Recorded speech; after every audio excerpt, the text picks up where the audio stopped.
Netflix just gave us a quarter that looks like a hit and trades like a flop, which is exactly why it's interesting. It's 2026-04-16. This is Earnings Unscripted, and we're on Netflix, NFLX, first quarter. The streaming giant printed $12.250 billion in revenue, $1.23 in diluted EPS, and a 32.3% operating margin, all apart from Q4, and the stock still got smacked about 10% after hours. And if you remember last quarter, Warner was the soap opera. Now Warner is literally in the earnings. Mira, what jumped out? The core business improved, genuinely. Revenue finished slightly above Netflix's own forecast. Operating income ran up to $3.957 billion from $2.957 billion last quarter. And the margin rebound looks real because cost of revenue and marketing both came down.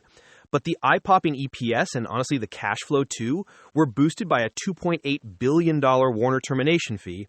So the headline is cleaner than the reality. So the quarter is good, but the glamour shot has studio lighting. Pretty much. And obligatory but sincere, this is just our opinion and not financial advice, unless your advisor also spends evenings adjusting Netflix for breakup fees. Okay, but the part that feels genuinely new is the geography. It doesn't sound like UCAN carried this at all. It sounds very global. Yeah, exactly. Every bit of the sequential revenue growth came from outside the U.S. and Canada.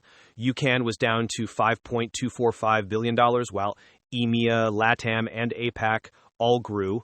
And the very human version of that is Japan, where the World Baseball Classic drew 31.4 million viewers, became Netflix's biggest ever program there, and helped produce the country's biggest sign-up day for Netflix. That's not just a cute anecdote. It shows live can actually pull people into the fun. Which is wild, because baseball tournament drives a Netflix quarter sounds like a sentence from an alternate timeline. Right, and it ties into ads too. More than 60% of signups in ad markets pick the ads plan. They now work with over 4,000 advertisers, and programmatic is on track to become more than 50% of the non-live ads business. So for anyone still picturing Netflix as just subscription TV with better thumbnails, no, it's becoming a broader media platform. Then why did the market throw the remote after the close? Because investors had to do actual work. The stock was calm in regular trading, then after hours it dropped roughly 10% and stayed near the low. Q1 EPS was 1.23, but Q2 guidance is only 78 cents. That's not, a collapse in operations. It's mostly the disappearance of the Warner fee. Revenue guidance of $12.574 billion and a 32.6% margin are solid. The problem is the quality of earnings question lands faster than the nuance. And Netflix doesn't exactly make that nuance easy anymore, since they've stopped handing out neat member and ARPU breadcrumbs. Exactly. So you've got a real operating improvement, a one-time windfall, international momentum doing the heavy lifting, and a market that seems to trust none of it on first read. All right, let's get into the details, because the cost story and the cash story are really not the same story. Right, because the cost side says one thing and the cash side says another.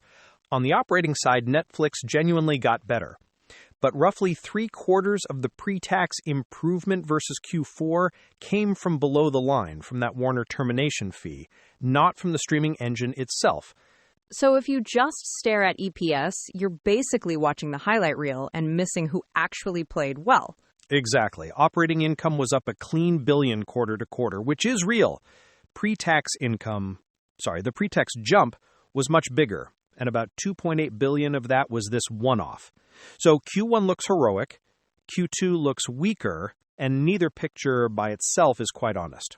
Okay, but let's not accidentally underrate the real improvement. Was the margin snapback still impressive once you strip out the Hollywood divorce settlement? Yeah, it was. Cost of revenue dropped, marketing dropped hard, and the FX-neutral operating margin was 32.2% versus 32.3% reported, so currency barely helped. This wasn't some optical foreign exchange trick. The operating machine did run better. Not an optical foreign exchange trick is the sort of sentence that keeps me single. Fair, but here's the more subtle part. People hear deal died and think, great, surprise margin upside, everyone go home early. Management basically argued the opposite. The full-year operating margin target stayed at 31.5%. and Spencer Newman said the prior guide already included roughly $275 million of M&A costs, not just Warner. Some of those Warner costs were just pulled forward into 2026. Wait, so walking away was disciplined, but not secretly a free profit upgrade? Exactly. Ted Sarandos put it in almost cinematic terms. The Warner B deal was a nice to have, not a need to have. And then even better, when the cost of this deal grew beyond the net value to our business and to our shareholders, we were willing to put emotion and ego aside and walk away. Good line.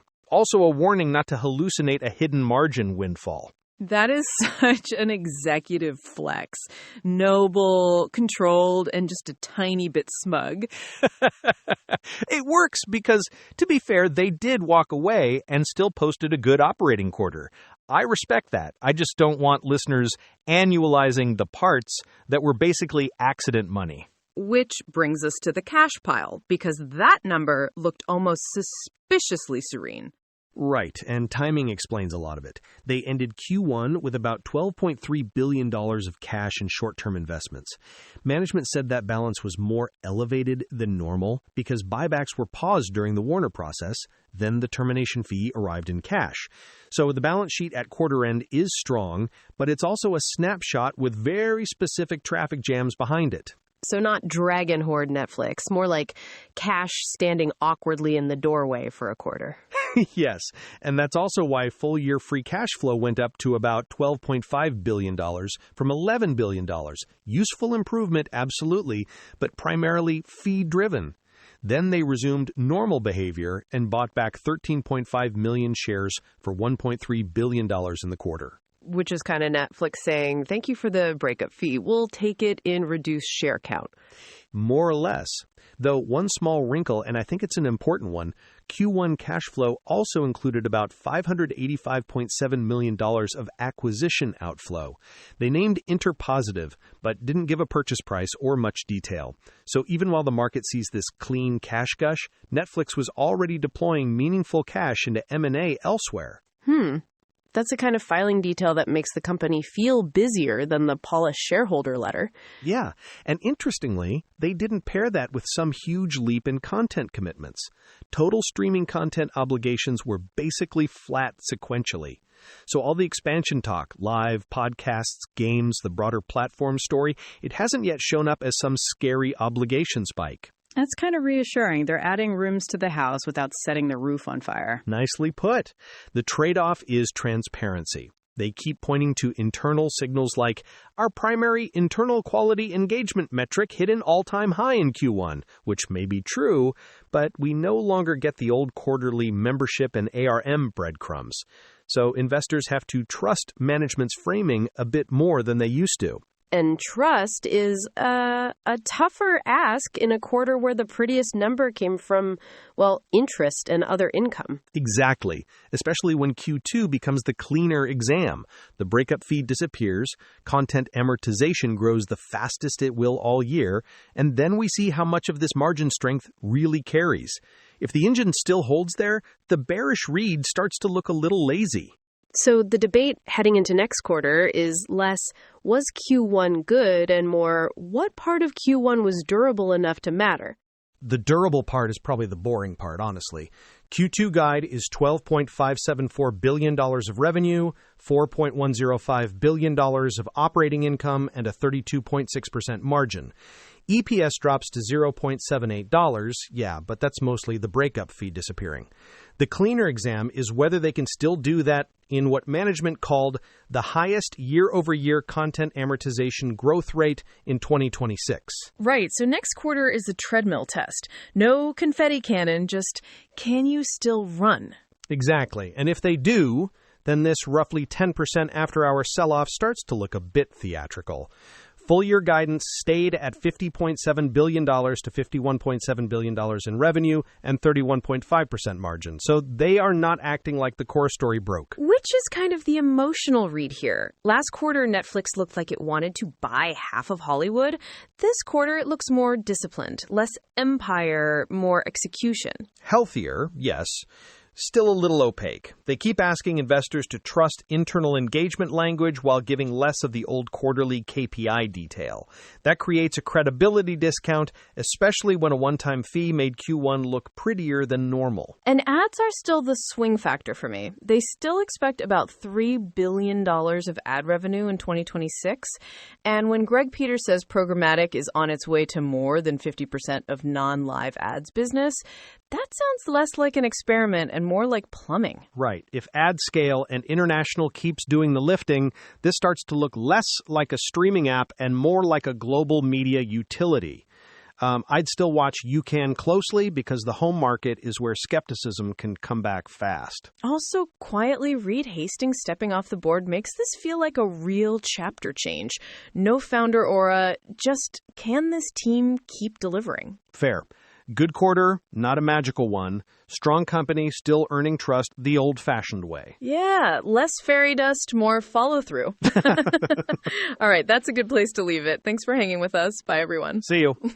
If you want these earnings chats to just pop into your feed, follow the show. And just so we're clear, this episode was AI assisted and built from public filings and the earnings call transcript. So if there's a ticker you want us to cover or something you think we missed, send us a note at earningsunscripted@datamadness.ca. And there's an X link in the show notes queue. All right, thanks for listening.